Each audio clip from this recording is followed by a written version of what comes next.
here on Q1043's 300th Out of the Box show. Here with Jonathan Clarke, and live on the phone with me right now, the lead singer of that band that has sold 18 million albums, won 2 Grammys too, and Amy Lee from Evanescence. How you doing? I'm great. How are you? What an intro.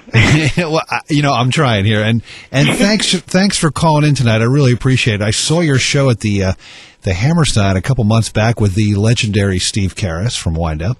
Yeah. Legendary Steve. Amazing show you guys put on. Now talk about that song, Call Me When You're Sober, because, as soon as I saw the title when I got the single, it seems like a lot of people could relate to what that song might be about, but tell us the inspiration for that song. Wow.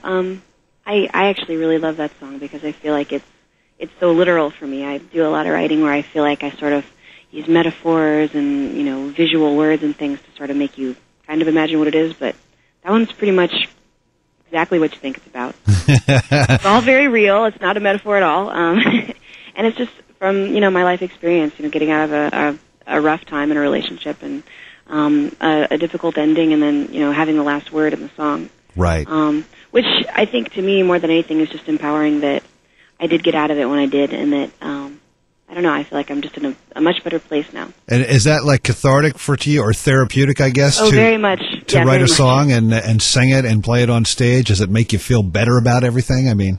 Just the writing itself. Like when you get finished writing a song where you really feel like you expressed yourself as much as you could and were as real and genuine as you could be. I don't think anything feels better because you learn things about yourself that you wouldn't. It's just like therapy because you find yourself saying things because you're forced to talk about it. Right. You're like, wow, yeah, I feel that way. Well, maybe I should try that sometime. Yeah, you should. I find myself listening back to our demos. I remember during the open door, and I'd listen back to my own voice, and I'm like, she's right. Wow. I need to actually change my life.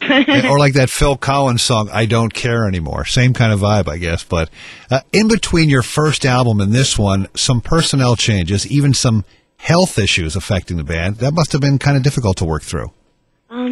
Yeah, that's life. Life throws you all kinds of things to overcome. But, yeah, Terry's now the guitar player. He's been with us for, 4 years now, actually, which is cool. But he did have a stroke a year and a half ago. Yeah, that blew me away. He's young.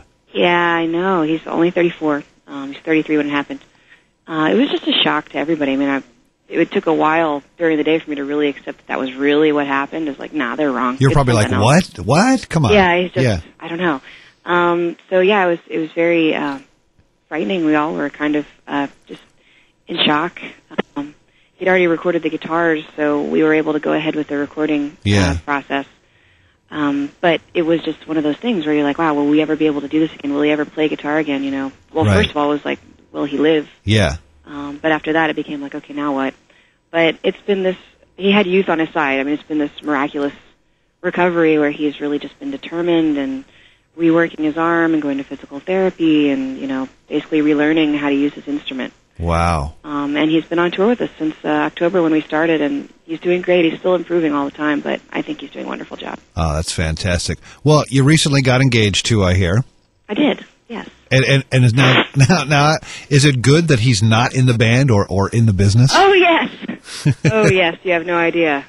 I don't do musicians anymore. Literally and figuratively, I guess. Oh, but, right, yeah. Oh, wow. I really just kicked myself on that one. But, I always find it amazing that, just like normal people, like a husband and wife have their own business, and they're with each other all day and all night. I'm like, I don't know if I could do that. I don't know if I could either. it sounds good because, I want to be with you all the time, but I think it's good to have your own life a little bit, and your own thing that drives you that you can have as your own that you don't share. It's like, what are you going to talk about when you get home for dinner? Well, yeah, it's like, so you'll never believe what happened at work today. Oh, yeah, you were there. Yeah, that's right. I forgot, yeah.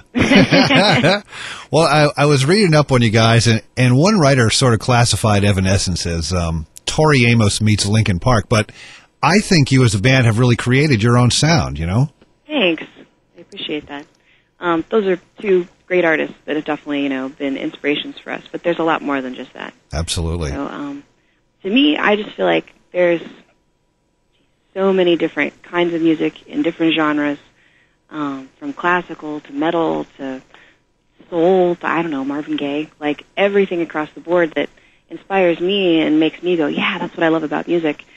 I think the cool thing about this band is that I'm always trying to tie in everything I love about music and make it work in one band. Right. So, I don't know. Well, you're trained as a classical pianist. So, at what point, and sort of like going on to what you were just talking about, or at what point, or maybe what band did you hear, and at what age were you like, okay, Mozart and Beethoven, they're awesome, but I want to be like blank? I was going to say it was Mozart. I totally had this reawakening. I was like, that's it. I'm a musician. I want to just make music after seeing Amadeus. Oh, Amadeus. Isn't that the greatest? Yeah. I was like 9, and I played piano a little bit, but not really. I didn't take lessons, and saw that movie and watched it over and over and over and became obsessed. But, yeah, I started playing classical and thinking I would be a writer or a concert pianist or something, or make music for movies, which I still want to do. But then kind of the grunge era happened, and it really changed my life. Which band at that point really like stuck out for you? I loved Nirvana and Pearl Jam both. Those were both really big for me, but I think bigger than both of them really was Soundgarden. Yeah. It was just this heavier, awesome, I don't know, something about it. That band actually I feel like is mixing things because it's heavy and it's like rock, metal kind of music, but then at the same time, Chris Cornell's vocals have so much soul. Oh, my God. And even that song he did for the latest Bond film, I'm like, man, that guy can sing his ass off. He has an amazing voice. Yeah. Well, maybe they'll get back together because now that, Rage is sort of, getting guys together and, Chris and, the guys from who knows. We can only hope, right? Yeah, that's right. Well, it looks like you're going to finish up your U.S. tour. Unfortunately, the closest you're coming to New York City is Glens Falls, I guess April 5th, which is kind of far away. But then it's off to South America and summertime. I think you're going to do you're going to headline the Family Values tour or something? Well, I'm not headlining. Headlining always really. Well, I guess it's one of the headliners. I guess they call it co-headlining, Warren and us. But there are a lot of other bands on the bill. It'll be really fun. So we'll be back soon enough, and you'll get to see it. Hopefully this summer in New York City with the Family Values Tour. Amy Lee from Evanescence live on the phone with me here on Q1043's 300th Out of the Box show. A total kick-ass song on this latest album, Weight of the World. Talk about the inspiration for that one.